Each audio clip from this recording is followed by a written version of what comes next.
Bonjour à toutes et à tous. Nous voilà de nouveau ensemble pour une nouvelle interview des Nouvelles Messagères. Et aujourd'hui, j'ai le plaisir de recevoir Élie Perron. Bonjour Élie. Bonjour, j'ai un petit peu la voix cassée, mais je vais essayer de parler fort quand même.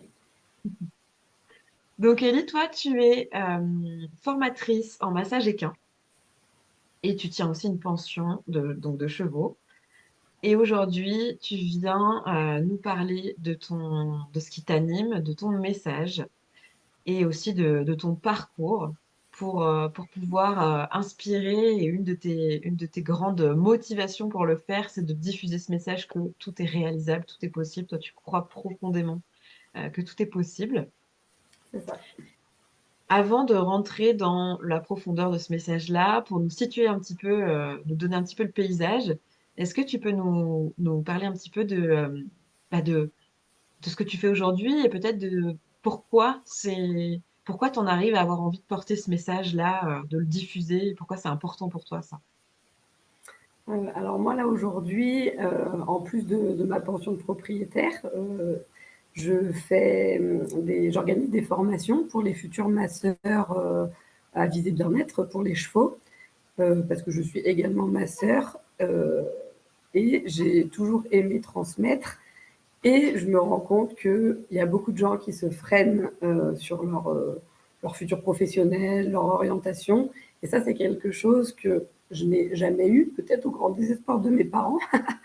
J'ai toujours eu envie de faire ce qui me plaisait dans la vie, quitte à changer régulièrement. Alors, changer régulièrement, mais tout en étant réfléchi. Mais je pense que on doit essayer de travailler dans un domaine qui nous plaît pour ne pas avoir l'impression de travailler presque un seul jour de sa vie. Et, et j'aime beaucoup, en plus de tout ce qui est formation, massage, bien-être, vraiment travailler sur l'accompagnement. J'ai régulièrement des personnes pas du tout dans le monde du cheval qui me contactent pour que je les aide à boutiquer leurs projets, que ce soit de reconversion, de création de boutique, enfin vraiment des choses pas forcément dans le domaine du cheval. Et j'entends aussi beaucoup que c'est compliqué, que c'est difficile. Et oui, ça peut, mais ça peut aussi être une super belle aventure. Donc c'est vraiment ça que j'aimerais transmettre. Ne mettez pas vos rêves et vos envies de côté parce que tout est faisable. Tu me disais juste avant que toi, tu es vraiment une entrepreneuse dans l'âme. Tu vois vraiment un lien entre comment dire, cette devise presque qu'est la tienne, que tout est réalisable, et le fait d'entreprendre. Comment tu vis ça, toi? Ouais, bah oui, moi je pense que depuis que je suis, alors je dirais peut-être pas née parce que quand on est enfant, on n'a peut-être pas autant de liberté, mais j'ai toujours été celle qui organisait, celle qui rassemblait, celle qui mettait en place les projets quand tout le monde trouvait que c'était trop difficile, que c'était trop loin, que c'était... Je pense que quand on est déterminé, on trouve des ressources et de s'entourer aussi des bonnes personnes va aider. Et moi, que ce soit dans le côté perso ou professionnel, j'ai vraiment ce besoin d'entreprendre. J'ai 50 000 idées à la seconde. Je me canalise de plus en plus, mais en même temps, je pense que on va faire mieux les choses si on le fait avec passion et envie que si on le fait par obligation. Hmm. Et je ne dis pas que c'est facile de tout claquer pour changer de vie et tout ça, mais si on n'essaye pas, eh ben on ne saura pas ce que ça donne. Et on a le droit de se tromper, de se réorienter. On peut avoir un but et avoir plein de chemins différents pour l'atteindre. Et on est quand même dans une société où on nous dit souvent, tu as droit à un but. Alors d'abord, on a le droit à plein de buts dans sa vie et il faut garder ce cap. Et ben bon, on peut aussi voguer où le vent nous emmène, je pense. Hmm. C'est vrai que ton discours, il est assez, je trouve qu'il sort assez des sentiers battus. Même, tu vois, même dans le domaine de l'entrepreneuriat, on a quand même encore très présent, je trouve, cette idée que bah, tu dois te concentrer sur un but et que, en tout cas, on s'imagine, enfin, moi, je suis entrepreneuse aussi, et quand je t'entends, je me dis, ah oui, tiens, c'est quand même entre guillemets, c'est quand même déroutant comme message. C'est pas le message qu'on entend le plus, cette idée que tu peux changer, s'autoriser à changer d'objectif. Euh, ouais, du coup, la question que je me pose, c'est, enfin, tu sais, à chaque fois que j'entends un message, je me dis, en quoi ton message, là, il peut contribuer à plus d'intelligence dans nos façons de vivre? Et donc, j'aimerais bien savoir comment toi, pourquoi tu considères que ce message, il est intelligent, non, pas intelligent, important, et en quoi il peut vraiment améliorer nos façons de vivre. Et bien parce qu'on est dans une perpétuelle évolution de la vie, de nous-mêmes, de nos goûts, voilà, de nos intérêts, et une évolution de la société aussi, je pense. Et pour moi, oui, alors il ne faut pas changer d'idée forcément toutes les 10 secondes, il faut savoir aussi peut-être un peu canaliser tout, ce qu'on apprend à faire petit à petit, ce que j'apprends à faire. Mais en même temps, bah, si nos goûts changent, si on évolue, pourquoi on serait obligé de rester entrepreneur dans un domaine toute sa vie? Moi, j'ai changé plusieurs fois et je ne l'ai pas fait ni parce que ça ne marchait pas ou ni parce que c'était pénible, mais parce que, par exemple, mon ancien domaine, c'était le mariage. Rien à voir avec les chevaux. Bah, j'étais arrivée au bout de cette aventure-là et j'étais contente, j'ai été super contente de ce que ça m'a apporté. Et j'ai eu envie d'avancer vers une autre de mes passions, d'autres choses qui m'animaient. Et je le dis souvent, ça c'est une de mes phrases, je serais morte avant d'avoir fait tous les métiers dont j'ai envie, je rêve. Mais je vais quand même essayer, si je peux, voilà, d'en faire. Après, je fais pas un truc 3 mois, j'arrête. Non, non, c'est pas ça. Mais si à un moment on a fait le tour et qu'on devient plus, alors d'abord, moi je préfère arrêter en étant contente de ce que j'ai fait, plutôt qu'attendre d'être aigri dans un truc qui nous plaît plus. Et voilà, après, ça demande à chaque fois, hein, voilà, de s'organiser, de calculer, d'avoir des plans ABC, peut-être jusqu'à Z, parce que il ne faut pas faire n'importe quoi, ça c'est sûr. Enfin, moi, je suis pas toute seule, j'ai ma famille, mais, mais je pense que voilà, il faut quand même garder à l'esprit que on n'est pas enfermé dans une boîte avec bah voilà, tu as fait un bac S, tu as fait des études d'infirmière, tu seras infirmière toute ta vie jusqu'à ta retraite. Ou n'importe quel autre métier, hein, je caricature, mais je pense qu'on évolue quand même. Maintenant, c'est plus tout à fait le discours qui est tenu non plus aux jeunes, hein, mais on est encore loin du déstressez-vous, il y a des passerelles, il y a des possibilités, il y a une multitude de formations, et on est chacun unique. Donc en plus, on peut faire plus ou moins comme le voisin sans se tirer dans les pattes et avec sa propre patte, justement.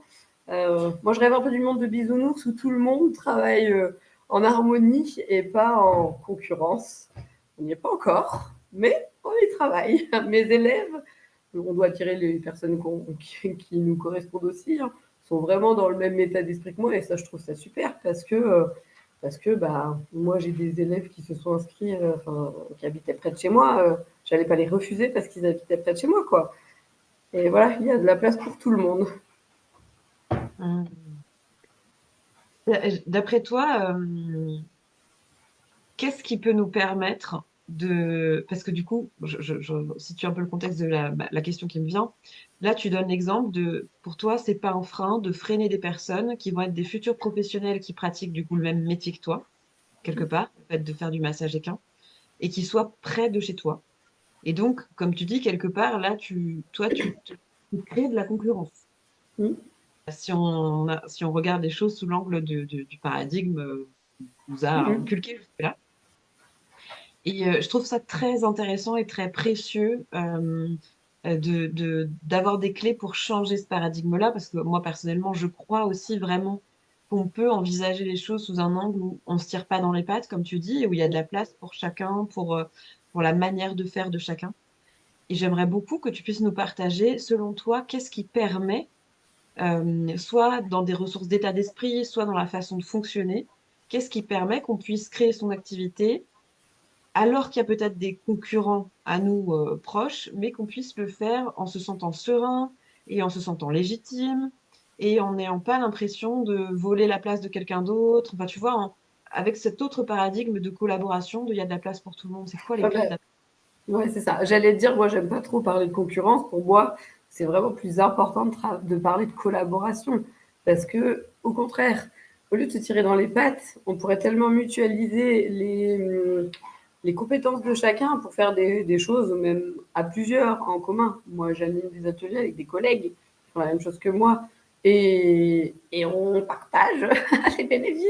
Et on n'a pas les mêmes, on n'est pas les mêmes personnes. Donc, il y a des clients pour tout le monde aussi qui ne vont pas fitter avec la même personnalité. Moi, je prends souvent l'exemple, même dans des villes pas très grandes, il y a 5 boulangeries depuis des années. Elles fonctionnent. Et ben oui, mais parce que et elles vendent toute la baguette, elles vendent toute la baguette tradition. Mais c'est pas les pourtant sensiblement au même prix en plus. C'est pas les mêmes personnes, c'est pas exactement les mêmes techniques. Et du coup, ça peut rester complémentaire. Et moi, j'espère qu'un jour, on arrivera à se dire, oh mon Dieu, il y a quelqu'un qui s'installe à côté de chez moi. Passer le côté, bon, faut pas perdre tous mes clients parce que c'est humain, je pense aussi quand même, de se dire, super, si je suis malade, si j'enseigne à pas mal de jeunes en congé maternité, si un moment j'arrête, eh ben c'est formidable. Il y aura la relève où on peut s'envoyer des clients. Si je veux partir en vacances, enfin du coup, au lieu de voir les contraintes de ça va faire moins de clients, va falloir baisser mes prix pour pas perdre des clients. Non, il faudrait switcher ce côté, c'est tout négatif et qui d'ailleurs vont sûrement plus être vecteurs de clients qui s'en vont, le côté un peu Mm. négatif ou grognon selon moi, que à l'inverse quoi. Et ben c'est super, c'est formidable, on peut être complémentaires et on peut ne pas se parler pendant un an et puis un jour j'ai plus de place, je vous conseille tel professionnel. Donc j'ai pas encore de recette miracle hein, parce qu'on est encore loin de mon monde de licorne ou de bisounours là, mais je ne perds pas foi. Mm. En quoi est-ce que les chevaux, ils t'inspirent sur ce chemin? En quoi est-ce qu'ils t'aident sur ce chemin d'entrepreneuriat, comment dire, d'incarner cette idée que tout est réalisable? Eh ben, je trouve quand même c'est quand même un des animaux, enfin, que je côtoie en tout cas, les plus fragiles qui existent, et en même temps, qui sont hyper puissants et qui vont nous montrer quand il faut ralentir. Enfin, moi, mes chevaux sont forcément, si à un moment il va falloir que je ralentisse des choses, ils vont pouvoir avoir des problématiques à ce moment-là, de boiter, de devoir freiner. Et du coup, ça les freine, ça me freine. Et à l'inverse, voilà, on sent que quand il faut y aller, ils vont, je sais pas trop comment exprimer ce qu'ils me transmettent en tout cas à moi, mais j'ai pu, une de mes premières expériences, outre l'équitation classique qui m'avait un peu dégoûtée quand j'étais jeune, quand je me suis remise un peu dans les chevaux, c'est le côté, j'ai fait un atelier avec Claire d'Epona Quest et qui fait partie d'Éthique et Authentique. Et on apprenait à mettre des limites et tout ça. Et en fait, c'est vraiment des miroirs, c'est impressionnant. Ils nous apprennent que, bah oui, ils peuvent faire 500 kilos, mais on peut réussir à leur mettre des limites. Alors pourquoi pas nous les mettre à nous, par exemple.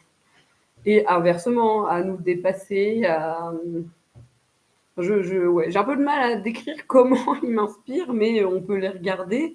C'est assez fascinant. Et je trouve que chaque animal va avoir ses côtés fascinants dans leur manière de fonctionner en groupe. Et justement, il y a une hiérarchie, mais il y a beaucoup de collaboration quand même, surtout dans des moments peut-être difficiles. Ils vont quand même faire front pour y aller. Et ben, on devrait faire pareil. Hmm.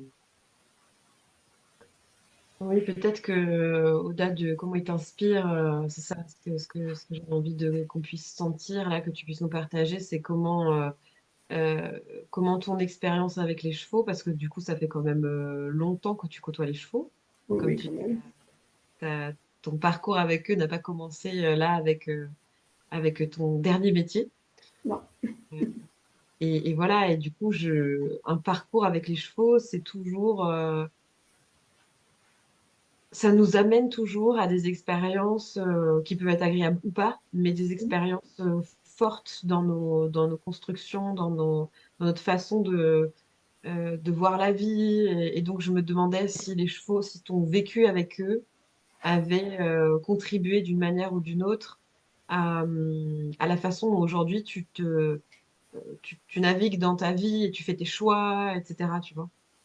Ça c'est sûr, parce que moi j'ai commencé l'équitation parce que j'étais terrorisée par les chevaux, mais en même temps, ils m'appelaient et j'étais fascinée. Mais j'étais fascinée de loin et j'aurais voulu être fascinée de près, donc je me suis dit: «Bon, bah, qu'est-ce qu'on peut faire? Et ben, en faisant de l'équitation». Alors franchement, j'y étais pas hyper sereine, hein, quand j'y allais. Et moi, je pense aussi qu'il y a le parcours, les personnes un peu qui nous entourent. Moi, j'ai commencé l'équitation, c'était un peu à la dure, hein, bon ça date, hein. Mais il y a 30 ans, on était plutôt sur du, fâche-toi, on change de cheval toutes les 5 minutes et pas uniquement pour apprendre différentes personnalités, mais surtout parce qu'il ne faut pas s'attacher à un. Et du coup, moi, j'ai arrêté à cause de ça. Parce que moi, j'avais envie de créer une relation, parce que j'étais convaincue que, outre l'outil qui servait au club où j'étais, il y avait d'autres choses et tout ça. J'ai arrêté un moment et quand j'ai repris en western et pas en classique et j'ai vraiment découvert un autre univers qui, quand même, tend dans tous les domaines, hein, il y a du bon, du moins bon, mais quand même, on tend maintenant à aller vers justement, en plus l'écoute des chevaux, le bien-être et tout ça. Et j'ai découvert qu'on pouvait faire plein de trucs en étant à côté du cheval et pas dessus, qu'on pouvait justement créer une relation encore plus forte sans être sans arrêt voilà, à cheval. Moi, c'est quelque chose qui m'a appris beaucoup le travail à pied, qui m'a appris beaucoup sur moi. Justement, ma jument, typiquement, c'est mon miroir. Et quand elle est explosive, je me vois. Quand elle est calme, c'est pareil. Et du coup, ça nous permet de mettre de l'eau dans notre vin, d'apprendre vraiment à se canaliser. Mais par exemple, ça m'a aussi appris le dépassement de soi. En tout cas, moi, vraiment, de me dire, j'avais l'objectif de, ça me fascine, c'est formidable, mais je suis pas terrorisée, mais presque. Eh ben, je vais y aller quand même, mais je vais y aller. Et ma deuxième expérience, du coup, quand j'ai repris, était plus sympa parce que j'ai été accompagnée par des personnes qui pensaient plus comme moi que en mode outil. Et voilà. Mais je me dis, bah, voilà, faut des fois un peu sortir de sa zone de confort pour réussir à faire les choses. Et c'est pas facile, c'est pas facile, mais c'est sûr que ça m'a aidé dans mes créations d'entreprise et mes réorientations et tout ça, de me dire, tu l'avais fait, tu n'as jamais regretté, et ben c'est parti, on continue. Hmm. Une histoire de liberté, un peu quand même, tout ça. Ouais, aussi, peut-être. Peut-être que j'aime pas trop. Mais en même temps, j'aime faire partie d'une équipe. Là, j'apprends un peu. Des fois, c'est difficile, non, c'est moins difficile. Mais ça fait 2 ans, on va dire, que j'apprends à déléguer et à pas me mêler de quand je délègue.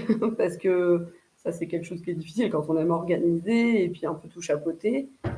Mais en fait, ça fait du bien aussi de se dire, c'est pas ma partie, je vais juste profiter du bénéfice après. Et finalement, c'est pas moi qui aurais voilà, été acteur, mais c'est bien aussi.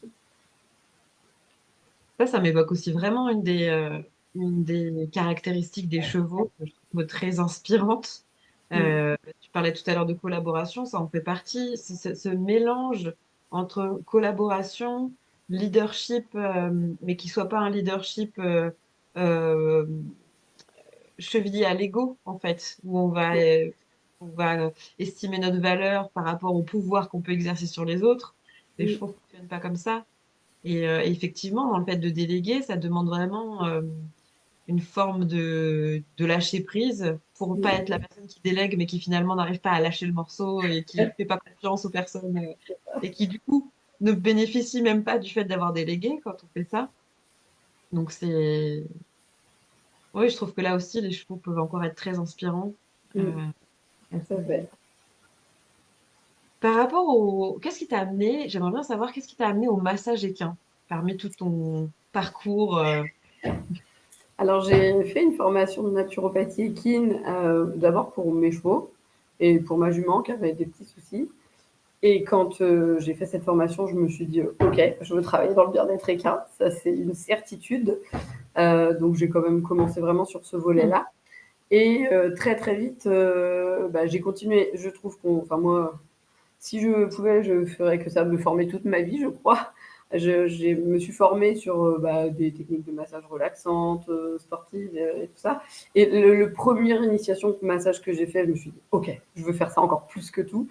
parce que du coup, c'est un moment où en fait, on masse le cheval, donc on lui fait du bien. Et en plus, on arrive tellement à se recentrer sur soi, à pas s'éparpiller. Les chevaux ont quand même cette capacité sur moi de mettre un peu mon cerveau sur off le temps, le temps d'un instant ou de quelques heures quand je suis avec. Et c'est pas donné à tout le monde de mettre mon cerveau sur off. Et du coup, le massage, enfin voilà, moi, le côté toucher, pouvoir leur apporter du confort qu'ils n'ont pas, parce qu'en fait, on, quand même beaucoup dans le monde, dans le milieu équin, on s'en sert pour nous. Et en fait, je me suis dit, moi, ils m'ont tellement apporté que de toute façon, peu importe ce que je fais, il faut que je puisse leur rendre l'appareil. En gros, c'était vraiment ça. Et le massage, ça a été infini parce que je pense qu'on voit encore plus vite des fois des réactions que peut-être sur le côté bien-être, phyto, enfin, on peut voir assez rapidement, mais le massage, il y en a, c'est vraiment limite instantané et c'est pour moi, voilà, de pouvoir leur apporter ça, je trouve ça génial, vraiment. Hmm. Et donc, tu as tellement adhéré à cette pratique que tu as décidé toi-même de devenir formatrice.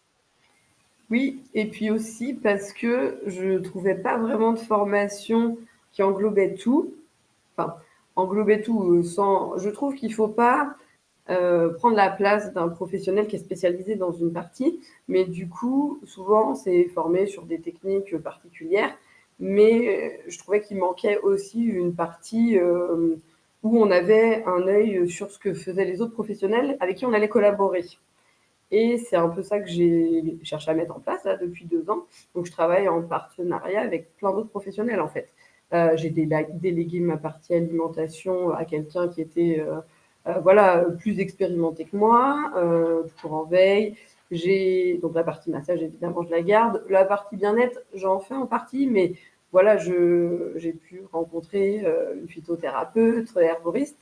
Je fais intervenir podologue, ostéopathe, tous en lien. Leur programme est fait un peu sur mesure avec ce que je leur demande, mais tous en lien avec le massage et parce que on va pouvoir travailler en collaboration avec tous. C'est pas donne-moi des techniques, je vais le faire et je vais pas t'appeler derrière. Non, le but c'est de pouvoir faire une évaluation globale, un peu à la santé, et de se dire moi je fais le massage, je peux faire une évaluation de ce qui se passe et orienter vers les professionnels spécialisés, veto y compris, hein, parce que et dans le bien-être, des fois, on entend souvent que c'est un peu la guéguerre.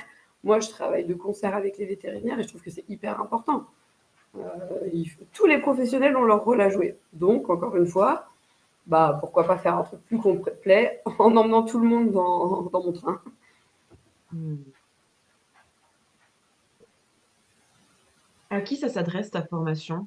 Est-ce qu'il faut avoir un bagage particulier? Est-ce qu'il faut connaître les chevaux?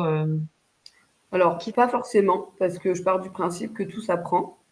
Parce que là encore, je suis pas tout à fait d'accord avec tout le monde qui dit jeune cavalier, vieux cheval. Et non, je pense qu'il faut se faire accompagner. Quand on nous dit t'as pas de bébé, tu vas avoir un bébé, c'est formidable, on n'en a jamais eu et tout le monde trouve ça tellement formidable. Eh ben, quand on n'a pas de cheval, c'est pareil, on va apprendre et ça va bien se passer. Et par contre, il ne faut pas avoir peur, peur panique de manipuler les chevaux parce que quand même, on les manipule un peu sous toutes les coutures. C'est pas, ça, voilà, on a des chevaux qui n'ont jamais eu de massage ou d'approche bien-être. Ils peuvent être un peu réactifs et tout ça. Après, le but, c'est aussi voilà, d'enseigner. Pour moi, il n'y a pas de. On peut ne pas avoir de cheval ou ne pas avoir côtoyé de chevaux. Maintenant, du coup, il va falloir être plus attentif sur les règles de sécurité, cet apprentissage de ce qu'on fait, ce qu'on ne fait pas par rapport à la sécurité du cheval et de soi-même. Mais Hmm. encore là, je pense que tout s'apprend. On Hmm. va bien à 5 ans, 20 ans, 15 ans dans des clubs, c'est mon premier cours, et, là, et bien souvent on est un peu, allez, on le sait, allez, c'est parti. Alors, en ayant un bon accompagnement, je pense quand même que voilà, on peut venir amener la sécurité et l'apprentissage pour tout le monde. Hmm. Moi, j'ai une pension, je travaille avec les chevaux, j'ai zéro galop, hein. Zéro. Alors, d'ailleurs, c'est quelque chose qui je ne l'ai pas fait avant, parce que j'avais mes croyances limitantes que j'ai pas de galop, j'étais pas propriétaire avant. D'abord, pour moi, pas de galop, impossible d'être propriétaire d'un cheval. Je ne suis pas monitrice, enfin, je ne peux pas travailler dans le domaine des chevaux. Et grâce à Claire et toute son équipe sur l'atelier, que j'ai pu faire Eponaquest, je me suis dit, mais on peut travailler avec les chevaux sans avoir j'ai un bac plus 7 ans, un galop 7 ou le diplôme de palefrenier ou de l'EBPGEPS, mais d'une autre manière, en restant aussi dans le cadre. Moi, je trouve ça super important ce que tu partages là parce que il y a vraiment une nuance, à mon sens, entre j'ai pas telle reconnaissance Ah, ça a bugué. Je t'ai d'un perdu. niveau officiel et Ah, donc je peux pas me lancer ou je suis pas légitime. non, je t'avais perdu quelques Pardon? secondes, mais c'est bon. Ah, ok, super. Mais donc je disais, il y a une nuance, tu sais, entre j'ai pas mon galop 7 par exemple, ou j'ai pas tel ou tel diplôme et donc je peux pas me lancer. Et en même temps, on peut très bien avoir ça ne veut pas dire qu'on peut se lancer à la one again, tu vois. Non, non, non, tout à fait. C'est ça. Il y a cet équilibre entre, c'est pas parce que j'ai pas de diplôme que j'ai pas de compétences, d'expérience. Et en même temps, parfois c'est pas parce qu'on a passé son galop il y a je sais pas combien de temps, tu vois, qu'on a une vraie expérience ou qu'on n'a pas besoin d'être accompagné. Surtout ce truc-là, en fait. Oui, oui, Euh, tout à fait. Et puis, il y a beaucoup, enfin, pas de professionnels, mais de cavaliers hyper expérimentés en équitation qui, le jour où ils achètent un cheval, se sentent un peu largués parce que bah, c'est pas tout à fait pareil. Et du coup, moi, je trouve ça, moi, je dis à tous ma fille qui fait de l'équitation, enfin, une de mes filles, je dis, elle a fait de club, là, je dis, tous les élèves devraient faire une journée hors équitation, mais pour voir le travail au quotidien que vous faites, parce qu'en fait, c'est plein de choses méconnues. On arrive, on monte, on repart, merci, au revoir. Et c'est pas vraiment pas que ça. Ça se développe de plus en plus, du coup, hein, des stages et tout ça pour voir un peu l'envers du décor. Et je trouve ça bien. Mais du coup, voilà, c'est pas. Il y a des choses qui sont pas forcément. On n'a pas cette reconnaissance-là, mais on peut avoir plein de compétences, voire même plus des fois. Et du coup, bah, là, les croyances limitantes, ce mot avait tendance à m'énerver un peu avant, mais c'est un fait. En fait, des fois, quand on a du mal à se reconnaître quelque part ou à aller, bah, c'est parce qu'on a un truc qui nous bloque. Oui, mais j'ai fait 3 ans et demi d'école d'infirmière ou master de communication. Je dois travailler dedans. Ah ouais, mais si c'est pas ce qui te plaît, pourquoi s'infliger ça ou pourquoi ne pas essayer de ne pas s'infliger ça parce que c'est pas facile, encore une fois. Enfin, ça peut l'être facile. oui, c'est vraiment une question de réussir à faire un pas de côté pour se poser les Mm, bonnes questions, en mm, fait, et de développer aussi un regard assez lucide aussi sur soi, justement, sur ses compétences et en même temps, comme tu disais tout à l'heure, c'est ce que je trouve aussi très chouette dans la formation que tu proposes, c'est que il y a cette idée en fait, peu importe le niveau qu'on a quand on a de connaissance des chevaux ou d'entrepreneuriat, quand on rentre dans ta formation, toi, tu vas faire en sorte d'accompagner les personnes pour les, les, leur permettre de progresser en termes de compétences et en même temps en ouvrant le champ sur le fait qu'on travaille pas, on n'a pas à tout maîtriser, les connaissances veto, les connaissances ostéo, etc., mais surtout à se connecter aux personnes qui pourraient être des ressources pour nous. Et je trouve que ça, c'est vraiment une manière de voir qui permet de trouver sa place mm, en connaissant vraiment, tu sais, aujourd'hui de quoi j'ai envie, de quoi je suis capable et de quelle forme d'aide ou de soutien j'aurais besoin pour progresser dans ma voie, quoi. mm. Et ouais, moi je prends régulièrement le temps de discuter avec la clinique veto qui vient chez moi. Ça m'arrive de prendre rendez-vous là-bas, 1 heure pour moi, pas pour mes animaux. Ok, on fait le point. Moi, je fais ça comme pratique. Est-ce qu'il y a des choses qui seraient complémentaires ou complètement proscrites? Parce qu'il y a quand même un cadre aussi, hein. J'ai déjà contacté l'ordre des vétos aussi, j'ai pas trop aimé leur réponse, mais malgré tout, bah voilà, ils ont pointé des trucs sur le cadre et tout ça, et c'est quand même important parce que il y a quand même des règles, qu'on les aime ou pas, et bah, le but aussi, c'est pas d'aller droit dans le mur en disant surtout on n'appelle pas le veto, on peut faire tout soi-même. Non, d'abord parce que c'est pas forcément vrai, et en plus parce que ça peut nous créer des problèmes. Oui, 130 sur une voie express qui est à 110. Alors que 2 kilomètres après, c'est l'autoroute à 130 et c'est la même voie, ça ressemble. Ah oui, mais c'est pas la loi et tu peux quand même te faire houspiller, avoir une amende, voire un retrait de permis. Mais donc voilà, il y a quand même aussi un cadre à respecter, qu'on l'aime ou pas. Donc je pense que voilà, faut doser ce qu'on fait. Hmm. Qu'est-ce qui te porte dans le fait de faire le massage équin? Tu as dit que tu avais envie de rendre l'appareil aux chevaux, mais tu vois, comment, d'après toi, ça contribue plus largement? Bah, ça rend l'appareil aux chevaux et à leurs propriétaires qui sont sensibilisés sur le bien-être équin.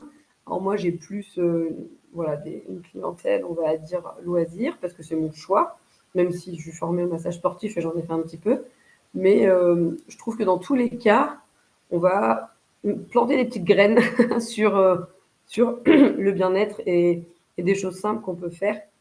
On lésine pas sur, on appelle l'ostéo 1 à 2 fois par an, le vétérinaire plusieurs fois, même pour des choses de routine, pas forcément pour des urgences, parce que là, évidemment, on va pas substituer. Et ben, peut-être de pouvoir rajouter des choses bien-être dans la boucle peut être intéressante. Et en plus, peut limiter quand même des choses qui pourraient dégénérer. Après, on ne fait pas non plus que dans les licornes, parce que il y a des choses, des fois on nous appelle dans les urgences. Moi, je le dis tout de suite, là, le premier interlocuteur, ça va être le vétérinaire. Nous, on ne peut pas intervenir tout le temps. Mais on va peut-être planter des petites graines quand même, c'est ça, dans les écuries où on passe, chez le propriétaire qui peut en parler à d'autres, sans avoir juste envie qu'on nous recommande, mais les sensibiliser sur le bien-être. Parce que nous, on trouve ça hyper fun d'aller se faire masser, de se faire un petit soin par-ci par-là, et de plus en plus femmes, hommes, tout confondu. Et ben, pourquoi pas les animaux aussi.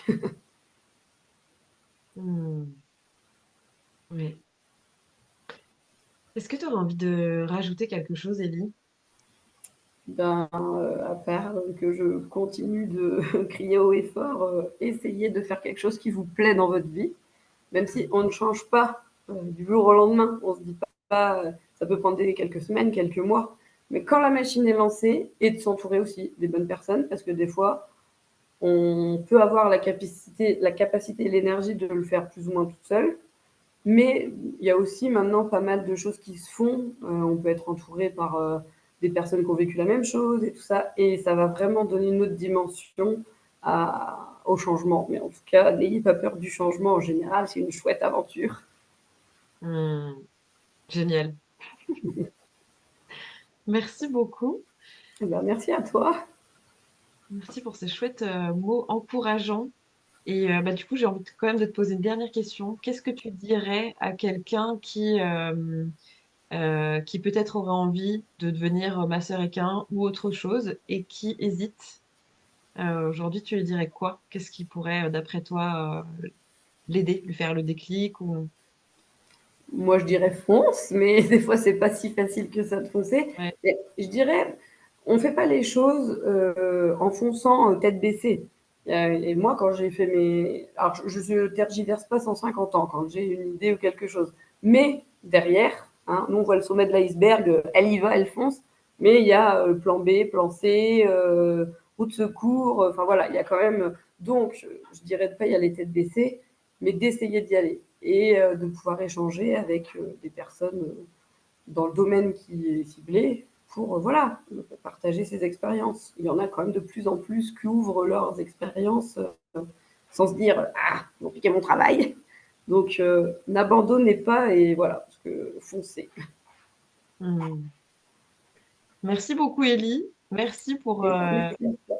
pour tout ce que tu apportes aussi dans le monde des chevaux et des humains et de la relation entre les deux.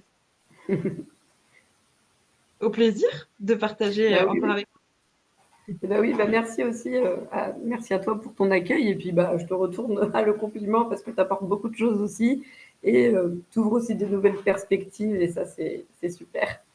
toi. Merci beaucoup. Merci à vous qui nous avez écoutés. N'hésitez pas à retrouver Ellie si vous avez envie, soit d'être formé au massage équin, pourquoi pas, soit d'être inspiré par l'énergie de quelqu'un qui croit et qui incarne le fait qu'on peut se réorienter, choisir de nouveaux objectifs, s'engager dans la voie qui nous fait du bien, qui nous correspond. Donc n'hésitez pas à contacter Ellie. Dans la description de cette vidéo, il y aura justement les liens vers les... de quoi contacter Ellie, tout simplement. Et puis, au plaisir de vous retrouver dans une prochaine interview.